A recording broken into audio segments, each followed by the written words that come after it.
here with Years of Years, and it's This Week in Disney for January 31st to February 6th. There we go, making it out of the longest month of 2022. But it went fast. It did. And it's been all good. It has been a great month. Yeah. A lot of fun this month. We had a lot of fun. It started out great. Yes. So far, visiting so friends, and I mean, really, I'm still like reeling from New Year's Eve at Magic Kingdom. It was loads of fun. But we are going to move on to our big topic this week. It's a good week. I'm excited about it. But we're going to go back to 1925, not too long ago, when John Fiedler was born in Platteville, Wisconsin. There you go. Yeah. A cheddar head. Well, did they do that in 1925? I don't know. The whole football. Yeah, pretty close. I mean, Packers are Super Bowl I, not that I... Yeah, they've won the first one, right? Yeah. Not the Bears, though. But anyway, moving on. Bear down. Okay, so John Fiedler was born. He is the original voice of Piglet, which, Piglet's so sweet. Don't you just love him? Indeed. Yeah. I mean, come on. Without Piglet, Pooh is just like blustery day after blustery day. Piglet, comes along, always reminds of the simple simplicity of joy. I feel like Winnie the Pooh and Piglet are closer friends than the rest of the group. Oh, yeah. Like, they're just very connected, and Piglet's almost a shadow. Right. Has like almost a responsibility over Piglet, like, because he's so little and he's careful that he, he gets up in a tree at times. I was giving it to Piglet, though, like, as being Pooh's keeper, in some ways. Yeah. I mean, keeps him on track. Yeah. Because Pooh's lifting kind his of spirits all over the place sometimes. Well, it could be this way, Pooh. Yeah. Wouldn't you rather see it this way? They're just especially good friends. Yes. For sure. Good relationship there. But Piglet's voice is so important. And if he didn't have Piglet, like Owl would be coming down on him all the time, right. Christopher Robin schooling him all the time, Eeyore telling him that he's, too uplifted. I mean, without Piglet, Kanga and Roo, of course, love Pooh. Right. But, Roo's looking up to him, and Kanga's trying to, mother him, too. Like, Piglet may be Pooh's only true friend. Because Tigger is so self-interested. Yeah.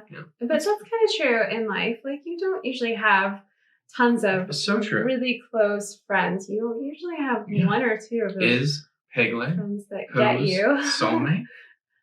Maybe. I don't know. Yeah. But Fiedler was born in, like I said, Platteville, and he grew up there. His family moved to Shorewood, Wisconsin in 1930, where he graduated from Shorewood High School in 1943. He actually enlisted in the Navy. There you go. So that's kind of cool. That he I wonder served. If he had a port in Milwaukee, or if that was a Chicago port, or where he ended up. What inspired him? Other than it was World War II time. There you go. So everybody did that. That's so true. Hard to always dial it back. So a lot of people who came back from World War II, then it was almost like they're coming of age, and they made it through the war and everything, and they came back and started their careers. And he actually went to New York and started his career in Manhattan. He started with radio comedy, and then moved on to television. And he actually was in a lot of things. He was jury number 2 in the 12 Angry Men. Really? Yeah. On Broadway? Yeah. Yeah. Whoa. Was it on Broadway? Well, let's just say. No, the film. You said he was in New York. The film? Yeah. Yeah. Maybe even better. Wow. Amazing. No, definitely. And then, he was in a lot of different stuff. Usually he played the softer, whatever, characters, but then he was also in True Grit as a lawyer. Okay. He was in Star Trek. He was, the episode Wolf in the Fold, you might remember. He was Mr. Hingst in the chief administrator of Possessed by the Spirit of Jack the Ripper. Do you remember that one? No. Oh, I remember that one. It's in the Hollow Suite. They're in there. You know how Anyway, sorry to get off on Star Trek, but you can go and enjoy this multifaceted actor. Well, no, you can enjoy in the Holosuite on Star Trek. You could enjoy the past or the future or whatever these different things. So they were doing like a Jack the Ripper thing. Yeah, because it probably went awry. Picard loves that stuff, like Holmes and mysteries. Yeah. But Piglet, of course. Well, no, he had a huge career. He was actually in The Odd Couple. Okay. Yep. He was also in Harper Valley PTA, and he was in Kolchak. Is that how you say that? Yes. And the Night Stalker. Savalas, yeah. He was a morgue attendant named Gordy. In that, he was in On the Bob Newhart Show. There we go. Mr. Dundee. The best, the original dry comedy. Well, sorry, not in that. He was one of the regular patients for Bob Newhart. Okay. And then he was in The Twilight Zone. And that's when he was Mr. Dundee. Who wasn't? 2 episodes of The Twilight Zone. But he also did The Competitor, the Alfred Hitchcock. That's a competitor, right? Yes. Absolutely. Yeah. He's in Three's Company, The Rockford Files, Quincy, The Golden Girls. Oh my goodness. Cheers. The Munsters. He was in everything. That's like Give his name again. Seriously. Of course. You know his face. Like John. when you see it. You know him. You already saw his face. Fiedler. Here, but yeah. Or is it Fiedler? I think it's Fiedler. Yeah. John Fiedler. Yeah, but let's talk about his Disney. Mr. TV and Disney. Movie. And Piglet. Yeah, Piglet. Mr. Not just Piglet. He did a lot there's for Piglet, Disney. And then there's Mr. Piglet. So he did Winnie the Pooh and Tigger 2. He did The Shaggy DA, The Many Adventures of the Winnie the Pooh, The Rescuers, The Fox and the Hound, The Tigger Movie, The Emperor's New Groove, Piglet's Big Movie, of course, Winnie the Pooh Springtime with Roo, Pooh's Heffalump Movie, Kronk's New Groove, and The Emperor's New Groove too. How many Disney voices and actors span like the whole span, like classic to contemporary? He started as Piglet in 1968 and then went all the way through to there. He's even in some Kingdom Hearts and Square Enix. Well, sometimes they end up in Kingdom Hearts because they're sampled, not because of original material. Okay, well, you would know. Do you remember the McDonald Land? They were the little cartoons and videos? Commercials in the 80s. Maybe. He was in the McDonald Land. If you remember those, he was in those in the 1980s. I liked the whole He was the narrator. Universe. Yeah. They had like plastic plates in the 80s with like paintings of the whole McDonald's. The glass cups. Oh, the glass cups forever. Man, I love that. The Muppets Take Manhattan. It was quality stuff in the 80s. Sorry, guys. Or was it the Great Muppet Caper? At any rate, glasses at McDonald's. Yeah, you guys know John Fiedler. He has been in so many things. You know his voice, obviously from Piglet, other things, and you've seen his face. Like, he's a cool actor. I want to know what he was in Emperor's New Groove. That's so cool. But, he was a family guy. He got married and had his family and his career. And it seems like he stayed out of the drama. And his cake and ate it too. The Hollywood drama for most of it. So, yeah. That's great. Yeah, he was cool. Obviously a good soul to be Piglet. Very sensible.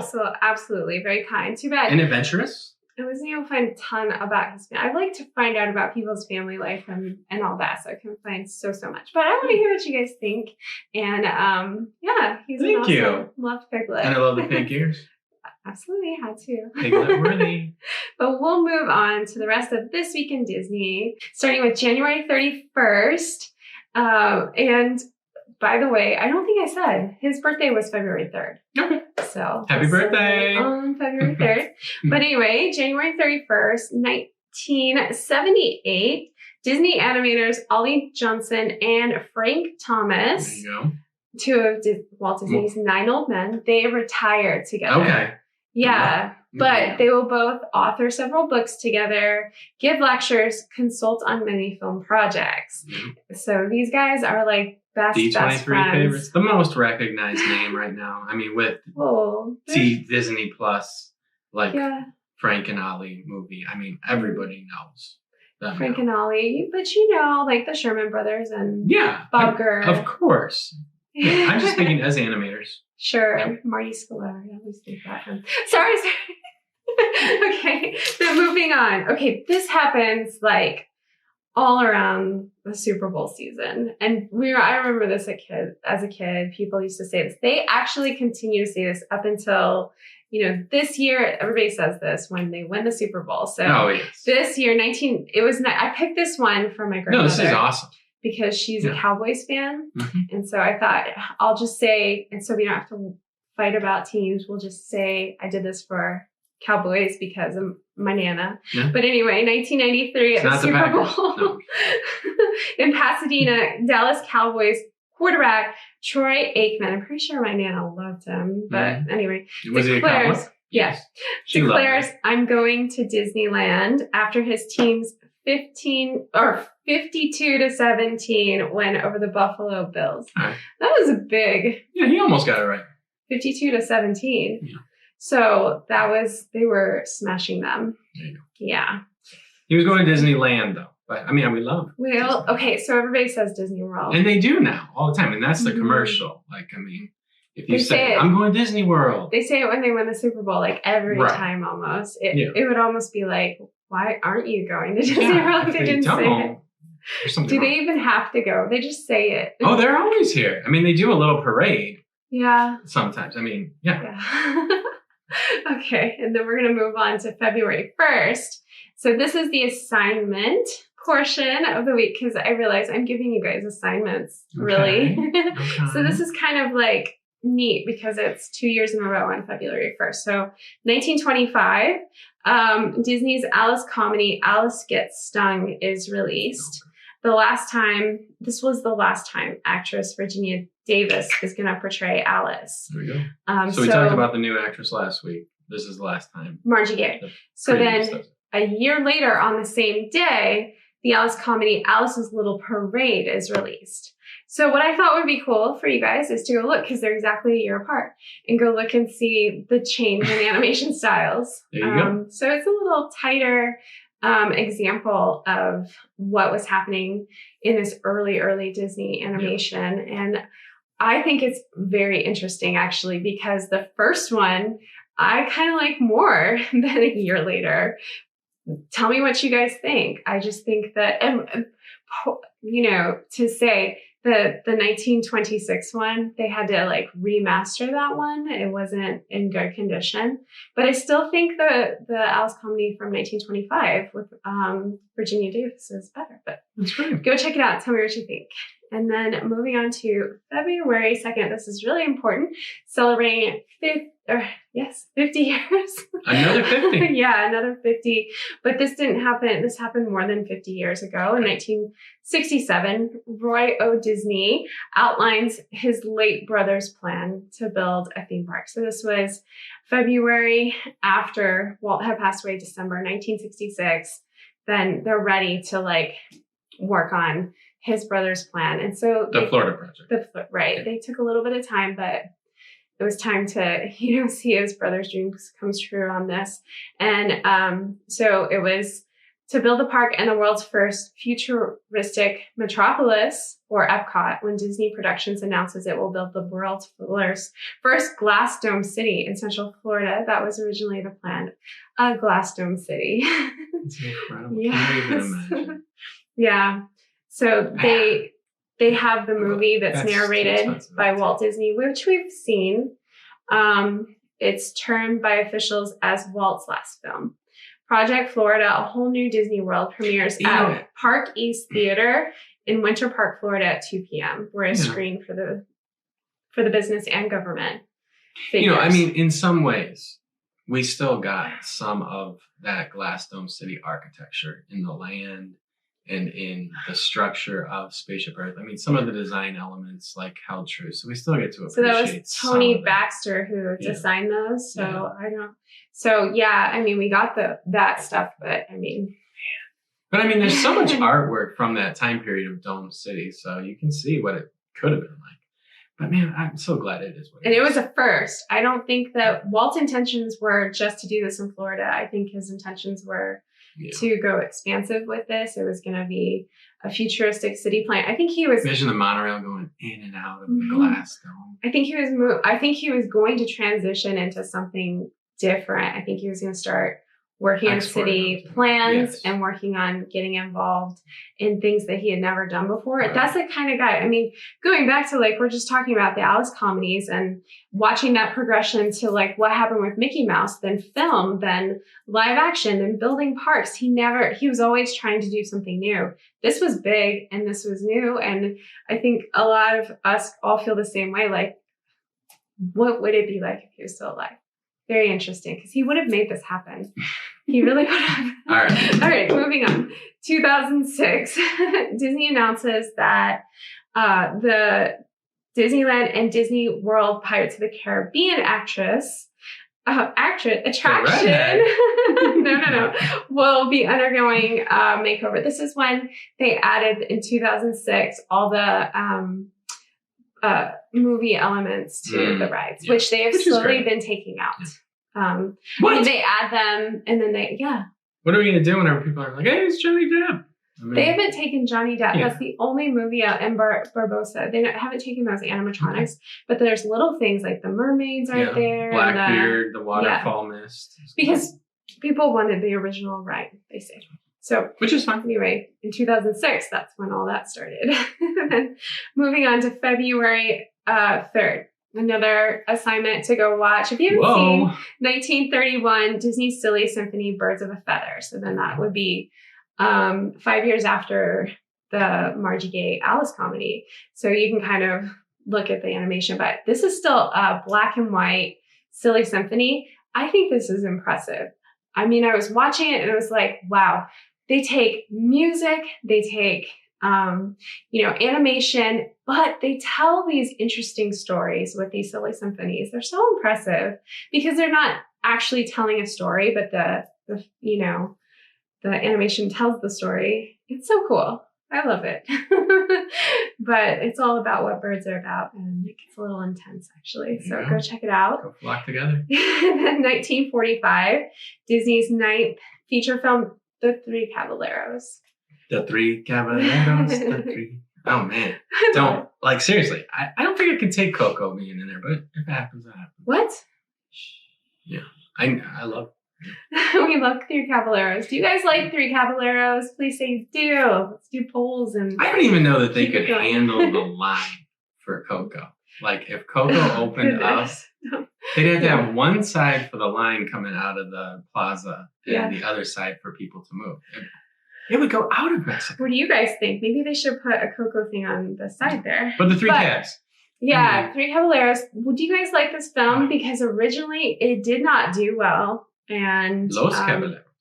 Walt had to pulled it out of the theaters or whatever.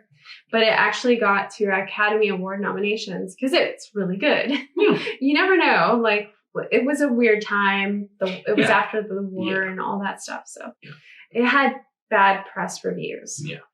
So, I always like to tell the story of this film in South America, but I always get it wrong. Well, that's okay. I make it bigger than it is. I think it was really big, though. Just them going. Oh, yeah. It was so exciting. Good for them. It was during the strike, you mean, and all that drama. Okay. Moving on to 2005. This is so interesting if you like Rotten Tomatoes, because the online source. I don't like Rotten Tomatoes. The online Rotten Tomato review for films actually has its own, like, grading system or whatever. Well, I mean, you know that, but I mean, it gives awards, and it gave The Incredibles its Golden Tomato Award. And so that's interesting. Where right? is my Golden Tomato? There you go. I guess you got to say suit to make that. Yeah. So I didn't even know they did that. So I got that little blurb, awesome. And I thought you guys would think that was interesting too. Then, we take it for granted now, but it used to be that, like, Rotten Tomatoes was like pretty savvy and cool and new. I mean, it is. Yeah. But, you know, well, especially when our kids were younger, I always went to go check to see if I could find content, and it was the right. There's better things for that. Yeah, sure. And then 1984 at EPCOT, Backstage Magic opens at Communicore East and Future World. This, I think, they should bring back in some form, because what it demonstrated the process of operating audio on animatronics. And that's something that's just saturated in the parks. And I know some kids are sciencey and really want to know how that stuff's going, and they probably have their own ideas for future Think of the science robotics and things like that. So, well, no, it'd be fun to like work with creative. Yeah. Yeah. Yeah. I mean, well, Disney, like you think about being down here, like in Huntsville, Alabama, with like space camp, like Disney should have camps, like big like programs through their education system that lets future Imagineers, like Imagineer camp. You haven't sung that much today, no, but you just did give away free ideas again. Yeah. Just kidding. There you go. That's what you're here for, right? Free ideas. Yeah. All right. So moving on to February 5th, 1953, Disney's 14th animated film, Peter Pan, is released to the general public. So this was such a cool film. The best songs. I love it. It's beautiful. It's interesting because we were just watching the updated PhilharMagic. Indeed. That they added Coco to. Yeah. I mean, they really upped it. I don't know if it's 8K. I don't know. It's really good. It's and now really your glasses really work. They really work. Yeah. And it was already my favorite, but I had to admit, like, the saturation's a little low and the brightness and vividness is not up to par. Not anymore. Yeah. It's awesome. So when they get to Peter Pan, after doing films from the 80s and 90s and so forth and our current films, it's like comforting to me. I love just that older hand-drawn animation. I don't know, when it comes on and the colors, everything, I'm just like, oh, that's it. That's what I like right there. PhilharMagic. I'm gonna do it again. Please check it out. It's so worth it. It's so cool. But some tidbits about Peter Pan, like if you've never seen like the play of it, you know how they chose to have Wendy find the shadow, like in some versions, Mrs. Darling finds the shadow. In other versions too, Nana goes with them to Neverland. So I think that's kind of interesting. Yeah, I kind of like both of those. I mean, the mother finding it like ties in more to the fact that she had been to Neverland before Wendy, But Nana, I like that better because you don't have her choking. That always bothers me when she's like flying up. I hate that. Yeah, it's awful. But we've had dogs and we wouldn't let that happen. So yeah, for sure. Nana's the best. Yeah. Having her in the whole film, that would have been really great. Interesting. I love Nana. A lot of work. Well, a happy lot for of the animators. Doggy animators. But they kind of had a lot of sticks. They did Lady and the stunts. Tramp. They're used to it. They're good with animals. But that is it for This Week in Disney. So you have some assignments. You can go relax and watch Peter Pan and celebrate it. Comedies. I really want to hear what you guys think in the comments. We love to hear your comments. Thank you. That's it though. We hope you guys have a great start to this is the month of love. So there you go. Show lots of love to those that you love. And that's it for This Week in Disney. We'll see you guys next time. Bye.